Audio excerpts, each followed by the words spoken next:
Shalom, jemaat yang dikasihi Tuhan. Kita tiba di dalam perenungan kita di hari Sabtu, 10 Mei 2025. Dan di dalam perenungan akhir pekan ini, tema yang kita angkat adalah yang terbesar adalah kasih. Ada dua bagian firman Tuhan yang menjadi bacaan kita pada hari ini. Yang pertama diambil dari Markus 12. Saya akan mulai bacakan dari ayat 28 sampai ayatnya yang ke-34. Demikian firman Tuhan. Lalu seorang ahli Taurat yang mendengar Yesus dan orang-orang Saduki bersoal jawab dan tahu bahwa Yesus memberi jawab yang tepat kepada orang-orang itu, datang kepadanya dan bertanya, "Hukum manakah yang paling utama?" Jawab Yesus, "Hukum yang terutama ialah, dengarlah hai orang Israel, Tuhan Allah kita, Tuhan itu esa. Kasihilah Tuhan Allahmu dengan segenap hatimu, dan dengan segenap jiwamu, dan dengan segenap akal budimu, dan dengan segenap kekuatanmu. Dan hukum yang kedua ialah, kasihilah sesamamu manusia seperti dirimu sendiri. Tidak ada hukum lain yang lebih utama daripada kedua hukum ini." Perhatikan, lalu kata ahli Taurat itu kepada Yesus, "Tepat sekali, Guru. Benar katamu itu, bahwa Dia esa dan bahwa tidak ada yang lain kecuali Dia.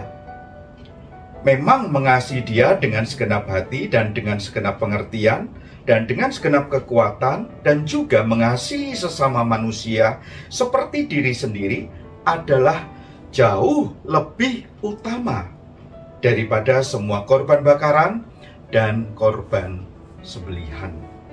Saya ulangi, jauh lebih utama daripada semua korban bakaran dan korban sembelihan.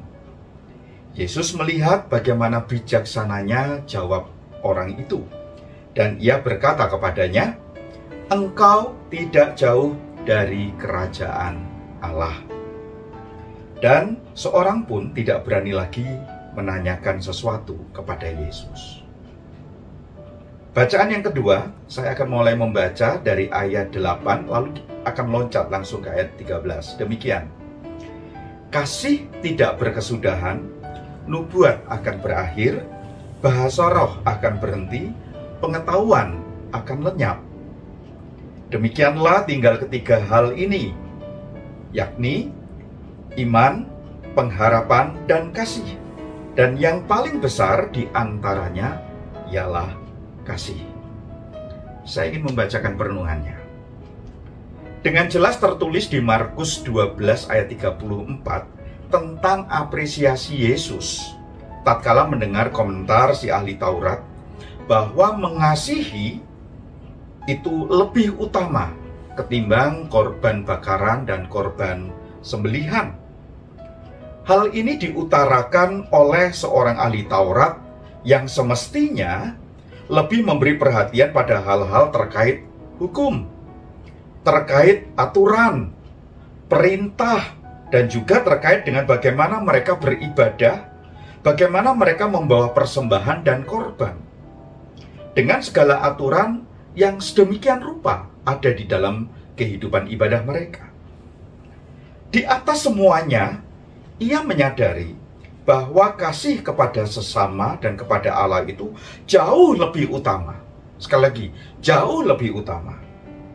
Apresiasi Yesus karena kebijaksanaan ahli Taurat dan menyebutnya, "Engkau tidak jauh dari kerajaan Allah." Yesus mengatakan, "Engkau tidak jauh dari kerajaan Allah."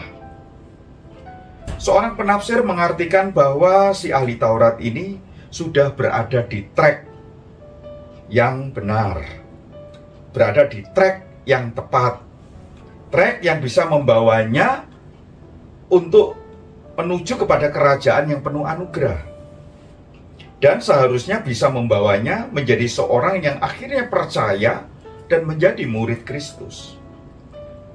Memang tidak pernah diberitahukan bagaimana nasib selanjutnya dari si ahli Taurat ini pasca pertemuannya dengan Tuhan Yesus. Tetapi minimalnya kita bisa merenungkan sebuah perkataan yang disampaikannya, yang dia mengatakan kasih itu lebih utama ketimbang korban dan persembahan yang kita bawa di hadapan Tuhan. Berikutnya, membandingkan dengan bacaan kedua, dengan jelas dan tegas Paulus mengatakan bahwa kasih itu lebih besar, bahkan paling besar atau terbesar dibandingkan dua hal lain.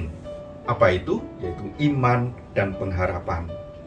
Padahal kita tahu persis bagaimana Alkitab menjelaskan betapa pentingnya memiliki iman kepada Kristus dan memiliki pengharapan akan kedatangannya yang kedua kali. Kita bisa bandingkan dengan komentar Yohanes dalam 1 Yohanes 4:17. Mengapa kasih disebutkan sebagai yang paling besar? Mengapa kasih itu disebut yang paling besar? Setidaknya ada dua hal yang patut kita renungkan. Antara lain, disebutkan kasih itu tidak berkesudahan. Ayat 8 tadi dalam 1 Korintus 13. Dengan kata lain, kasih itu selalu ada dan kekal adanya.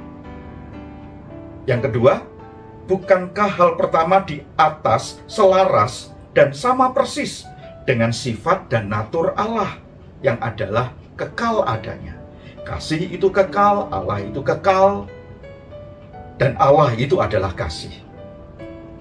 Bandingkan dengan surat 1 Yohanes 4, di mana di ayat 8 dikatakan, barang siapa tidak mengasihi, ia tidak mengenal Allah, sebab Allah adalah kasih. Lalu di ayat yang ke-16 dikatakan, kita telah mengenal dan telah percaya akan kasih Allah kepada kita. Allah adalah kasih, sekali lagi ditegaskan.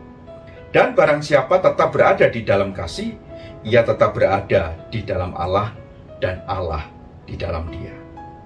Kasih itu memang luar biasa. Tepatlah bila kita menyebutkan bahwa kasih itulah yang terbesar. Bapak Ibu, mari kita renungkan, apakah ada yang lebih besar ketimbang Allah?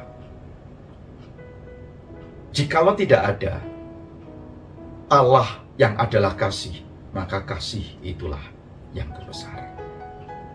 Mari kita masuk di dalam doa. Ya Tuhan, kami berterima kasih. Untuk 7 hari kami sudah merenungkan tentang kasih. Dan biarlah ini menolong kami untuk memaknai, bahkan boleh menerapkan kasih itu dengan tepat, dengan benar, dengan baik.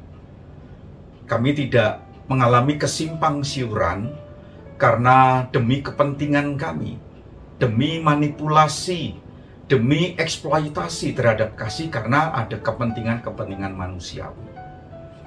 Dan kami masih akan melanjutkan di dalam perenungan-perenungan tentang kasih selama 1 bulan ini ya Tuhan. Kami memohonkan biarlah kami senantiasa diberikan hati seorang murid yang siap dengar-dengaran terhadap kebenaran firman-Mu dan perenungannya. Dan kami rindu ya Tuhan distimulan olehnya, lalu kami menjadi orang-orang yang memiliki kehidupan yang penuh dengan kasih. Bukan saja di dalam akal kami, tetapi juga di dalam kehidupan real kami. Kami menyerahkan hari ini, biarlah kami ya Tuhan boleh menyatakan kasih itu kepada orang-orang yang Tuhan hadirkan. Kami juga memintakan berkat-Mu, agar esok tatkala kami akan memasuki hari ibadah, kami juga boleh mempersiapkan diri untuk mengalami sekali lagi kasih Tuhan, sapaan Tuhan melalui kebenaran firman Tuhan. Kami memintakan berkat-Mu.